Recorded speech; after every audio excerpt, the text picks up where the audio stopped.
Sino naman kaya yun? Kasi nga. Ay, si Kakate! Anak! Sabihin mo, tulog ako!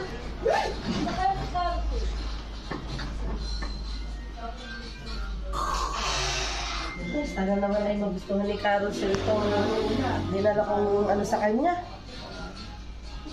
Si Carosel, natutulog. Dali nga.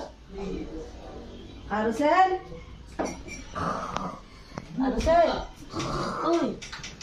Carosel? Ano ba kayo? Sino? Ay, Bakit? Kakate! Ako tutulog! Alika nga! Bakit ba ganyan? Ano mo nga akong kausapin? Puyat ako! Balikan na lang mamaya, mga alas 3. Ika'y bumangon-bangon din yan. Anong oras na? Ika'y tulog pa. Mula anong oras na? Ako, hindi pa nga ba akong tulog. Alas 2 na. Isang oras. Bumalik ka nga, alas 3. Meron nga akong dala sa'yo. Ito, may dala ko sa'yo, oh. Hindi ka pa yata nakain eh. Merienda ba? Mamaya na lang pala ako tutulog, alas 3. Alas 2 na. Oh. Bigyan sa akin to? Oo.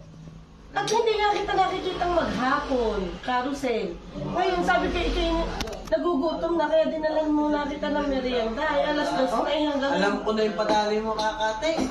Ano na naman yun? Kukunin mo yung sukli. Hindi Sabi mo nga, yung bariya. hindi mo na ako magpupunas duli. Wala ka naman tinda. Ay, namimiss ko yun. Yan yung, yung saging. Ginawa ko nilupak. Oo, kape. Gutom na gutom ka, Carosel, ah. Painit.